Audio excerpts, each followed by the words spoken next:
This segment of the news has been brought to you by Sun Oil Limited. Welcome back.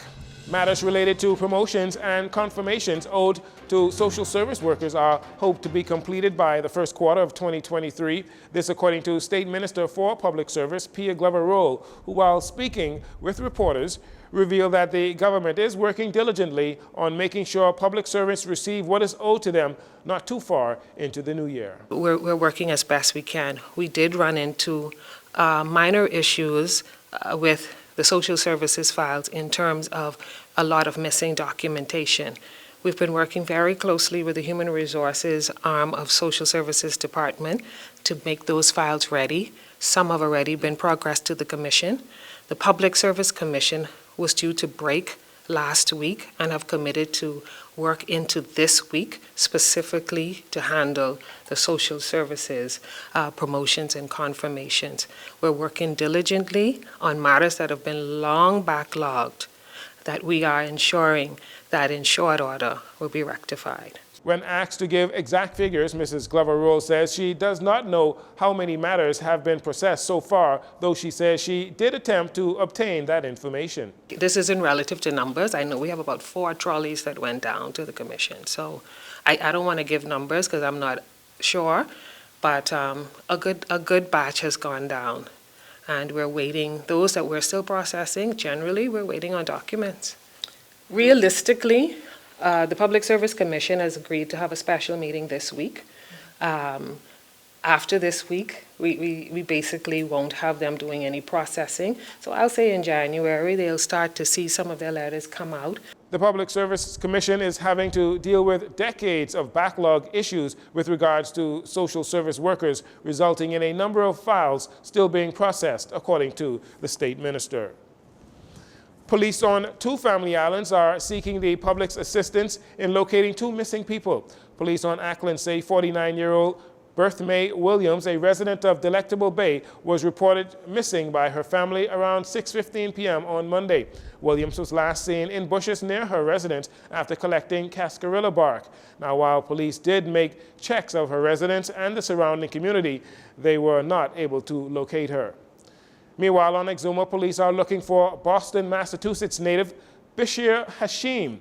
The 63-year-old man is believed to be missing at sea. According to reports on Tuesday, shortly after 11:30 a.m., 2 males went out to sea on a fishing vessel in the area of Elizabeth Harbor, Georgetown, Exuma. Hashim left the mother vessel on a smaller dinghy in the area of Conch Cut to fish, but up until 5:30 p.m. he did not return. The captain of the vessel became concerned and reported the incident to authorities. Officers attached to the Marine Unit responded and made checks of Elizabeth Harbor and the surrounding keys. However, the male was not found. Due to weather conditions, the search was halted. However, investigations are still ongoing. Anyone with information that can lead to the whereabouts of both missing individuals, you are asked to contact the police at 911 or 919. In news from the crime front, a young man is in police custody after he was allegedly found in possession of an illegal item. A 21-year-old male on Grand Bahama was arrested after he was allegedly found in possession of a handgun and ammunition, along with a quantity of suspected marijuana. Preliminary reports indicate that shortly before 9 p.m., officers were on routine patrol, mobile patrol, in the area of Fawcett Lane when the discovery was made. Investigations once again into this matter continues.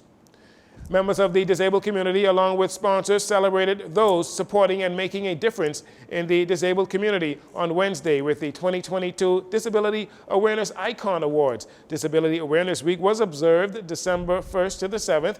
Executive Director and Chairman of the Bahamas Coalition of Advocates for Disability Awareness and Services, Kenrick Roll, says the Icon Awards give them the opportunity to showcase their members. In the summer of this year, we began sending out applications to get nominees from the various non-governmental organizations to nominate persons in various categories so that we can award them for their efforts and achievements over the past year working with disabilities or that is disability related.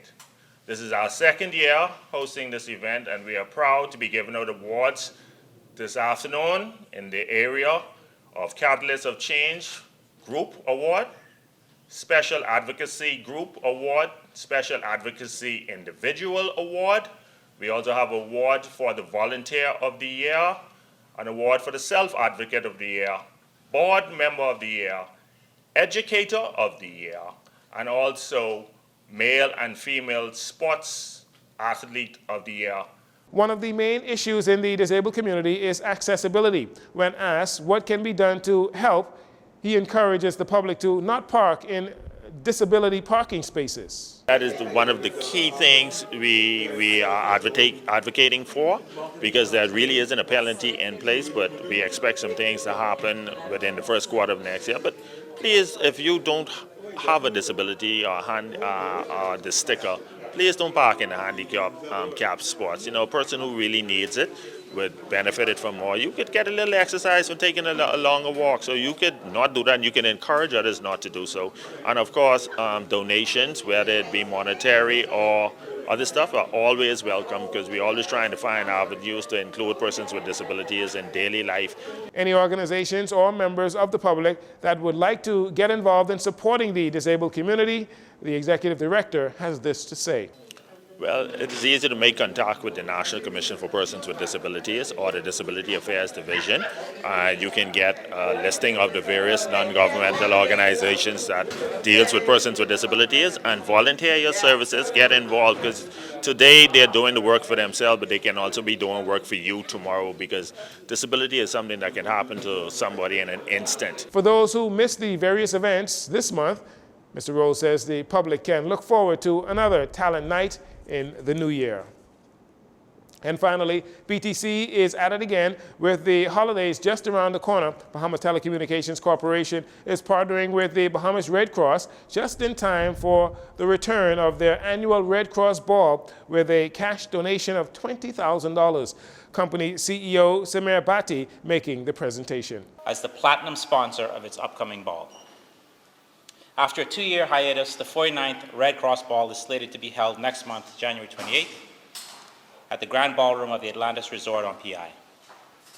We look forward to partnering with the Red Cross, and we thank them for their continued commitment to supporting the most vulnerable in our communities. BDC is grateful to you for the work that you do, whether it's during natural disasters or your daily missions. Over the years, BDC has not only sponsored previous Red Cross Balls, but we've also worked closely with the Society to offer our assistance to several relief initiatives. We are aware that the ball is the Society's largest fundraiser.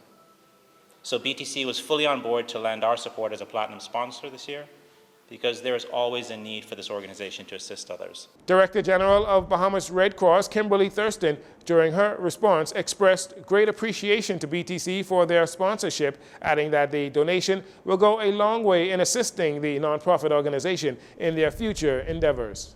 Red Cross, is quite pleased to announce the partnership of BTC, of our platinum sponsor for the 2023 Red Cross Ball. It is true, we had a bit of hiatus, and of course it would cause a bit of concern for us in general. However, when we think of partnerships and corporations like BTC who realize the importance of helping us in our humanitarian efforts, we are grateful, because it is partnerships like this, as well as ongoing contributions. When we call on BTC, we reach out. We are always pleased that they remember us. BTC also making donations of $1,000 to several other smaller nonprofits, such as the Great Commission, FOAM, that's Families of All Murdered Victims, and the Bahamas Emergency Hostel for Children.